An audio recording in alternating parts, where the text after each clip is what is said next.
is Mika from Go Big Coaching, and today we're talking about habits and how to build habits. So if you followed me for a while, you know that I'm a huge fan of my habits and routines. That's who I am, and I don't mind saying that because to me that's not boring at all. Because I think habits and routines give me the freedom of structure, so to speak. So I try to automate a good part of my day, So the mundane things are in certain places, they happen at specific times. I don't really have to think about them that much because I feel that gives me the freedom, the space to grow, the space to get excited about new things, and especially to focus on what really matters to me.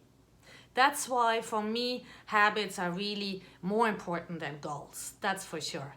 And habits also can help you become the person you want to be, because whatever we do is what defines us. And the more we do something, the more it is part of truly us, defining us.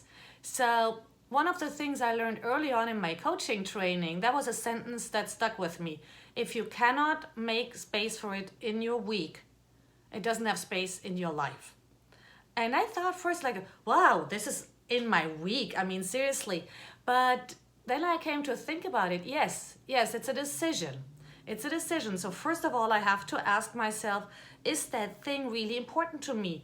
Or is it more my idea of the perfect me? We all have that idea of that perfect you, that perfect me we want to portray. But if we don't really make the time and the decisions to follow up, that's all it is. It's an idea. So my example is ice skating. Ice skating makes me absolutely fantastically happy, but I hardly ever go. I mean, once a year, twice a year. Despite the fact that now I'm in a town where I can go ice skating all year round, not only in winter. So I used to be really, really good at it. I was this tiny little girl on the ice skates, and I learned figure skating, jumps and pirouettes and all that stuff, and I had great fun. I loved it. I was so happy. And every time I go nowadays, it still makes me very happy. It gives me that same sense of freedom and enjoyment. So if I want to reestablish that as a habit, I have to really think it through. If I want this, if I say yes to ice skating being a part of my life, I have to make a habit, build a habit around it. So to prepare for that in 2020, the answer is still open. I might not, but I'm working on it right now. So I read James Clear, Atomic Habits. That's a great book. And of course, he gives you a lot of more information about building habits. But what I picked for myself is 3 points. If I want ice skating to be back in my life, I have to make it regular, easy, and attractive.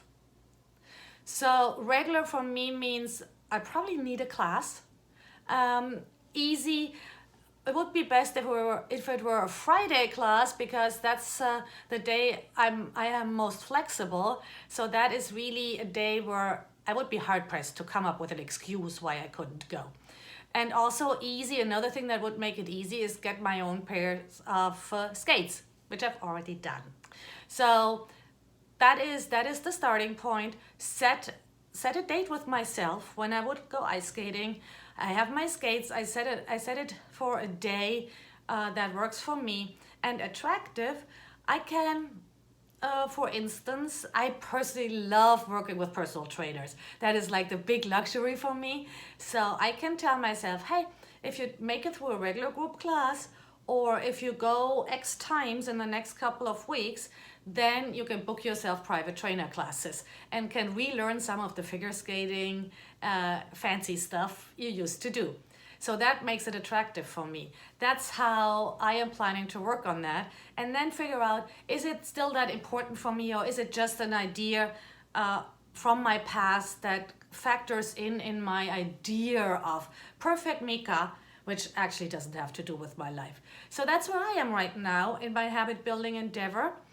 And the other thing I wanted to share today is I like to ask myself, does the habit I'm trying to establish, help me become the person I want to be, and how would I behave if I already were that person?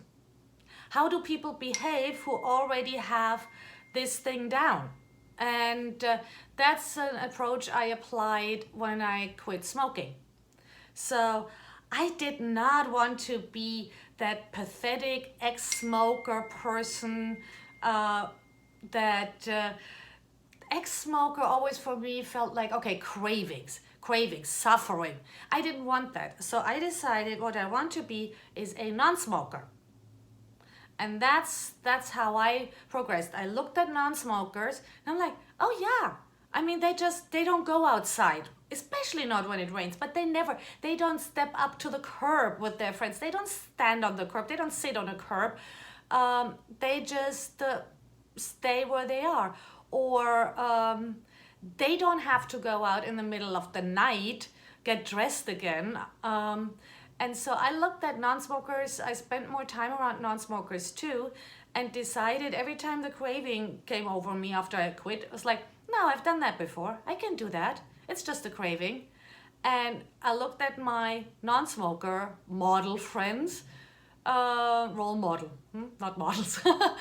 And that's how actually it became super, super easy. So all these things you can do with a variety of things. That's why I wanted to give you a hobby example and then a more serious example. Let me know what works for you, how you build habits. I hope this was helpful. This is Mika, and I'm here to help you go big.